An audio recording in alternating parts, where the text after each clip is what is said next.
Alors, qu'est-ce qu'on va faire aujourd'hui? On va visiter le musée de Ypres, le Vandersfeld Museum, et on va s'amuser. Tout le monde écoute.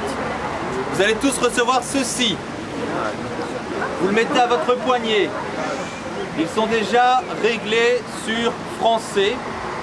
À chaque fois que vous verrez un symbole borne Wi-Fi dans le musée, alors pour rentrer dans le musée, c'est aussi un tourniquet. Je vous attends tous ici devant à 11h45 précise.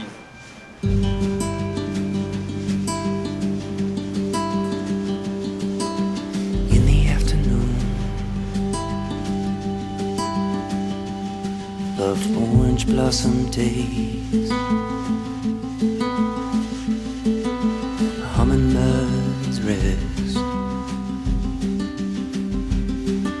above where we lay. You say it's okay, no need to fret.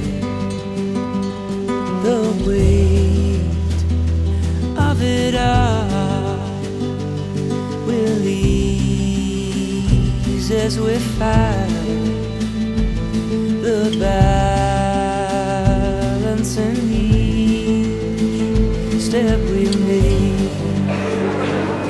Alors, un petit avis sur le musée. Ah, on m'a fait peur. Mais ça, j'aime pas comme film. Ben, c'est chouette et très intéressant. Eh bien, moi je me suis bien amusée parce que j'ai dû aider une élève à bien comprendre, donc j'étais fort attentive.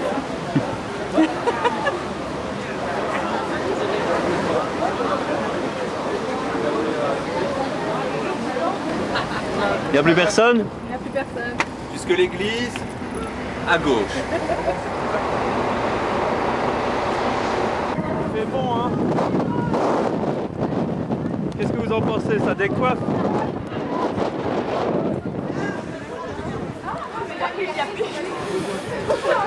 Décoiffe? Ah, c'est brushing ça.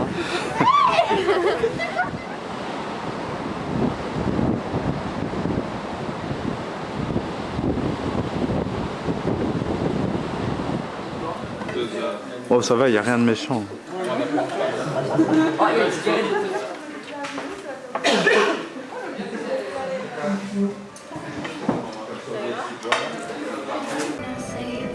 On va où là maintenant? Je crois que j'ai vu pire. On va visiter les bunkers. Les bunkers.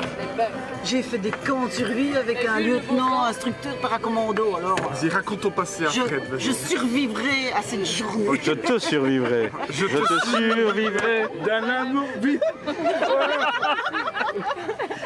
Je vous souhaite la bienvenue. Avant de commencer mon tour d'idée, ici, vous visitez ici un domaine qui a vécu ici, c'était le prince Charles, l'oncle de notre roi. Au milieu ici, on voit son pavillon, maintenant c'est transformé en musée. À votre droite, le grand bâtiment, c'était la salle flamande. Et dans cet intérieur, on montre l'histoire du domaine. Et à l'autre côté, le village Goffinet, appelé par son adjudant. Dans cet intérieur, on montre les différents uniformes. Beaucoup de bunkers sont reliés par un système de couloirs au-dessus du terrain. Et maintenant, nous visitons les principaux bunkers. Suivez-moi, s'il vous plaît. Et on voit un atelier de contrôle pour contrôler les armes légères. Ce canon était servi par un groupe de 5 hommes. L'homme qui fait la chute restait là. Ici, c'était la place pour un soldat qui doit charger le canon. Naturellement, on a aussi besoin de 2 hommes pour apporter la munition. Et derrière ce groupe restait un sous-officier et il voit avec ses jumelles pour donner une chute si c'était nécessaire.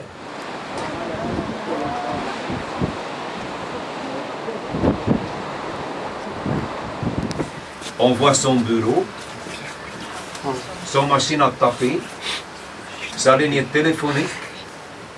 Dans le coin, c'était son lit. Et sur la cheminée, on voit un dessin, c'était l'emblème de cet endroit.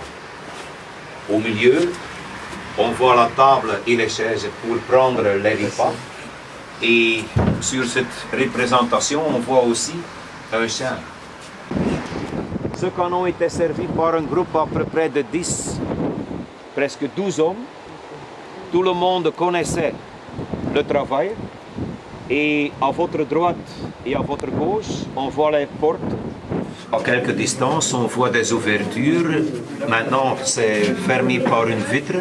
Mais dans cette période, c'était fermé par un petit plateau en béton. Et on pourrait échapper ici si on était en danger. Ici, on a des couloirs au-dessus du terrain sur une longueur à peu près de 2 km. Mais ce n'était pas seulement ici, c'était partout dans les dunes. Voilà, à votre droite, c'était la salle pour faire leur communication. On a seulement une ligne téléphonique. Et ici, on voit la chambre des officiers, on voit l'uniforme du commandant. Et il avait une visite des officiers de la marine allemande. Et on est en train d'installer la machine Enigma. Voilà, ça c'était le tour guidé. Je dois vous remercier pour votre visite et surtout pour votre attention. Bon classé. Merci beaucoup. Merci, merci monsieur. Merci. Voilà. Alors, c'était comment? Il fait froid, mais c'était bien.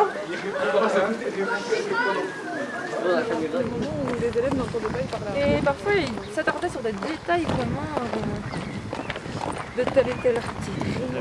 Rien à ajouter à part très content du temps. Il a fait vraiment Une conclusion sur le voyage alors? une conclusion sur le voyage. Bah, tout s'est bien passé à nouveau. Hein. Tout s'est très bien passé. C'était une bonne journée. Hormis le temps, je le répète. On a